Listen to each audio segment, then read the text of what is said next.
Proud to be Muslim by FYZL. Today, in this time of Islamophobia, many Muslims are made to feel ashamed of their Muslim identity. In this video, I want to tackle this narrative. In my opinion, there are 4 basic reasons for Muslims to be proud of their identity. Firstly, the fact that, unlike other religions, Islam does not teach blind following, but instead teaches scientific inquiry. In fact, the Quran literally calls blind followers the worst animal in chapter 8, verse 22, because it is our ability to reason that differentiates us from animals. In fact, blind following is one of the major sins, as it is prohibited in one of the 10 commandments of chapter 17. The verse 36 of the chapter says, "And do not follow that of which you have no knowledge." Indeed, the hearing, the sight, and the thinking about all those will be questioned. Chapter 12, verse 108, we get to know that the call of the prophet and his companions was a call to truth with evidence. And verse 86 of chapter 3 reveals that the enemies of the prophet did not reject him because of lack of proof, but because of their arrogance. My point is simply that the Quran in chapter 2, verse 111 teaches, "Show me the proof that you are truthful," which is the basis of all scientific methods. That is what can explain how the pagan superstition Arabs turned into some of the thinkers in the world after accepting Islam. In fact, the concept of scientific method was given by Imam Ibn Haytham. And to show how quickly it happened, there was no library or written literature in pre-Islamic Arabia. The brother-in-law of the Prophet, named Muawiyah, built the first library, and his grandson, Khalid bin Yazid, became the first scientist. Also, when we look at our tradition of hadith criticism, ilm al-Rijal, we can see how obsessed Islamic culture is with evidence and proof. Now you may ask, then what is the proof of Islam? That is not the topic of this article. Don't want to make this video too lengthy. For that, you can check out my other videos. Secondly, the fact that Islam teaches peace. In fact, the meaning of the word Islam is peace. Our greeting is peace be upon you. Our prayer doesn't complete until we say peace upon everyone towards my left and towards my light. Quran chapter 8 verse 61 gives a simple principle. If world act is on a single principle, there would be no conflict in world. The principle is that anyone who does not want to fight should be fought with. In fact, if in the middle of a battle, if the enemy calls to peace, Islam doesn't allow us to continue the battle.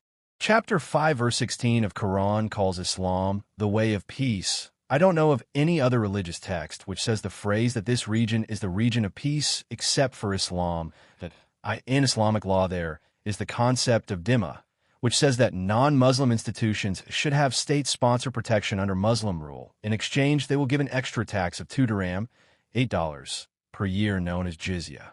I don't know of any other religion that specifically teaches protection of people of other faiths. There are general teachings of nonviolence towards all human beings, but no teaching specific for people of other faiths. That is why we can see that Muslims were not involved in most of the violence in the world. When we look at the top violent actions done by humankind, like there are 50 acts of violence in which the death toll exceed 1 million. Be it the Mongol conquest that wiped out 10% of the world population, or the Holocaust by Hitler or Mao Zedong, colonization of India, colonization of Americas, genocides by Japan, Taipei Rebellion, Lushan Rebellion, WW2, WW1, etc. Muslim countries are not involved in most of them.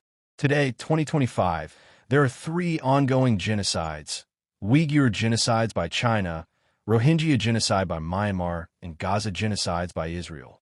Not only Muslims are not involved in them, but all of them are being done upon the Muslims. If anything, we are the victims, but the Islamophobic media will never show that. For example, during WW2, Britain and USSR invaded and took control of the food production in Iran by leaving the people to die of hunger. 4 million Iranians were starved to death. That is 1/4 of their total population, but we only hear about the Holocaust done by Hitler. This Islamophobic media will never talk about this Iranian Holocaust. Out of these top 50 acts of terrorism, Muslims are only involved in 2. That means 25% of the world population is only involved in 4% of the top 50 acts of terrorism. There too were the Bangladesh genocides and the Armenian genocide, which is an exception to the case because no nation can be perfect and every rule has some exceptions. Thirdly, for the fact that Islam has a very rich history. Although according to Islamic theology, Islam existed since humankind, but there was no nation that could be called as an Islamic nation until Abraham, when his two sons Ishmael and Isaac became the fathers of the first two Islamic nations of Ishmaelites, today known as Arabs, and Israelites, today known as Jew. So Islamic history as a nation started from the prophet Abraham, who lived around 3,800 years ago. He was also the first person to build the first Islamic architecture, the Kaaba. There is also a book associated with him named Sihif Ibrahim, but it is lost now. But still, the oldest surviving Islamic book, Torah, is one of the oldest books in human history, written 1200 BC. Although Israelite history is also something to be proud of, in fact, the largest chapter in Quran, Surah Baqarah, is all about Israelite history. But the real history to be proud of starts from Prophet Muhammad and his companions, peace be upon them all. Through him, when God ended the prophethood system for the preserved message system. That is, God took the responsibility in chapter 15, verse 9, that the message of Islam and Muslims cannot go extinct or can be corrupted, because of which prophethood was no longer needed. And it was promised when there were only a few hundred Muslims in the world. But within a few years after the death of the prophet, his companions built the world's largest empire up to that point.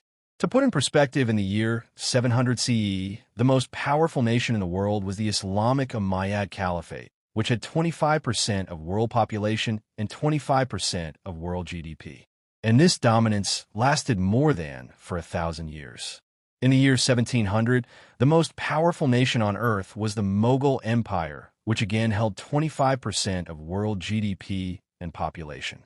Even in Europe, the most powerful state in 1700 was the Ottoman Caliphate, 5.5 million square kilometers, larger than the Roman Empire, the Caliphate being representative of Islam on earth.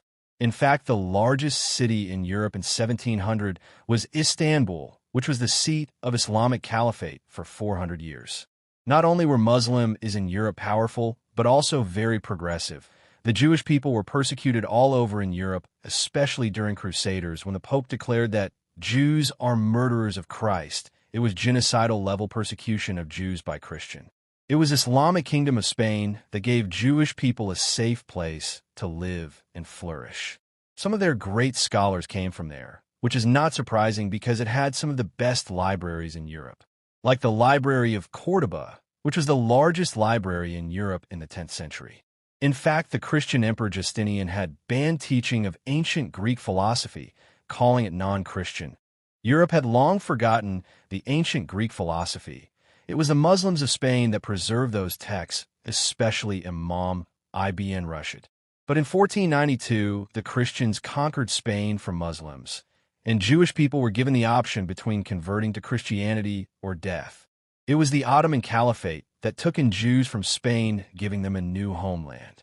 Under Ottoman rule, the Jewish people constituted 60% of the population of Jerusalem. In the year 1856, their Khalifa gave the Edict of Had-i Humayun, which gave all subjects under Ottoman rule equal rights, also effectively ending the slavery way before America and without any civil war.